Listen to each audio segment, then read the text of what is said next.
হিন্দুদের এইভাবে বাঁচানো যায় না দাদা ভাই, এইভাবে একদম টোটালি বাঁচা। শুভেন্দু অধিকারী মহাশয় ভুল করছেন। নির্দিষ্ট সময়ে যেরকম কুরবানির প্রথা চলছিল সেই প্রথা চালু করে। আমার ঋণ আছে 9 লাখ টাকা, ঋণের বোঝা শুভেন্দু অধিকারীকে নিতে হবে। কুরবানির নিয়ম বন্ধ করেছে, মানছি না, মানছি না। কুরবানির নিয়ম বন্ধ করেছে, মানছি না, মানছি না। নাহলে আমার স্বামী সুইসাইড করবে বলছে, সন্তান অনাথ হবে, কিভাবে চালাবো? আমি তো মেয়ে মানুষ, আমাকে বাইরে যাওয়ার ক্ষমতা আছে, আমি কি ইনকাম করব? রেখা পাত্র দিদি ভাই যে কথা বলছে যে গরু যে 14 বছর বয়সীকে কুরবানি দিতে হবে, কথা তো এতদিন ছিল না। মাত্র 15 দিন ক্ষমতায় এসে আজকে নতুন নতুন নিয়ম, নতুন নতুন কথা চালু করছে। এই নিয়ম তো নেই, মানুষের জীবনের গ্যারান্টি নেই, তাহলে গরুর 14 বছরের জীবনের গ্যারান্টি আমরা কিভাবে নেব?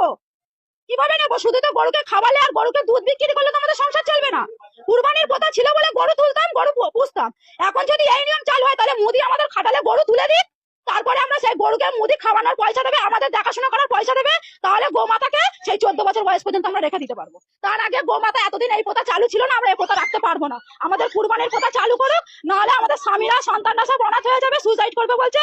এর দায় শুভেন্দু অধিকারী, রেখা পাত্র, এদেরকে নিতে হবে, নিতে হবে। সরকার বলছে যে গোমাতাকে বাঁচাচ্ছে। গোমাতাকে কিভাবে বাঁচাচ্ছে? এতদিন বাঁচায়নি কেন? এতদিন তো এই প্রথা চালু ছিল। আমাদের লাইফে আমরা এখন এরকম দেখি না, আমাদের স্বামীদের লাইফে আসেনি, আমার শ্বশুরের লাইফে ছিল না। তাহলে এখন এই প্রথা কিভাবে চালু করেছে সরকার? আমাদের নির্দিষ্ট সময় দেওয়া হোক, মানবো। সরকার এসছে, আইন মেনে নেবো, কিন্তু নির্দিষ্ট সময় না দিলে আমরা মানতে পারবো না। হাতে মাত্র 10 দিন সময় আছে, আমরা কিভাবে মানবো? এই লোন নিয়ে কত টাকা লোন নিয়েছে? আমি প্রায়, আমার লোন আছে, বন্ধন থেকে নিয়েছি 2 লাখ টাকা, স্বর্ণ জয়ন্তী গ্রুপ থেকে নিয়েছি 3 লাখ টাকা। এছাড়া আদেশ আরো মারা নিয়ে রেখেছে আমার থেকে আরো বেশি। তাহলে আমি এই লোন গুলো কিভাবে চালাবো? আরো প্লাস পার্সোনাল পরের কাছ থেকে টাকা নেওয়া আছে সুদে।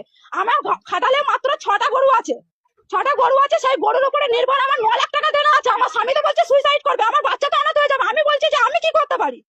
আমার মায়েরা, আমার লোনের অফিসার ফোন করে বলছে যে টাকা আমাকে দিতেই হবে, লোনের ডেট চলে আসছে বলে। বলছে ডেট যদি পিছিয়ে যায় তাহলে কিন্তু তোমাদের সিভিল খারাপ হবে, লোন নিতে পারবে না কোথাও।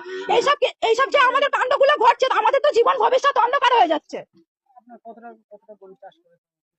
আমার 6টা গরু আছে, 2টো ছোট ছোট বাছুর আছে, 8টা গরু আছে। কি চাইছেন আপনারা? আমরা এই কুরবানির প্রথা চালু হোক, কেনা বেচা যেমন চলছিল সেইগুলো নিয়মগুলো বাদ দিয়ে কেনা বেচাটা চালু করে দিক। আমাদের গরুগুলো বেচাকেনা না হলে আমরা সুইসাইড করা ছাড়া আমাদের বাধ্যতা। বলছে যে হিন্দুদের বাঁচাচ্ছি।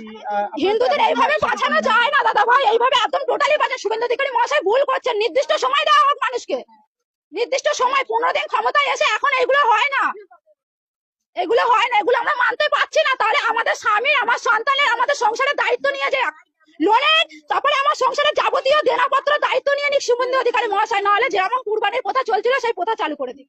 নাহলে আমার ঋণ আছে 9 লাখ টাকা, ঋণের বোঝা শুভেন্দু অধিকারীকে নিতে হবে। নাহলে আমার স্বামী সুইসাইড করবে বলছে, আমার সন্তান অনাথ হবে, আমি কিভাবে চালাবো? আমি তো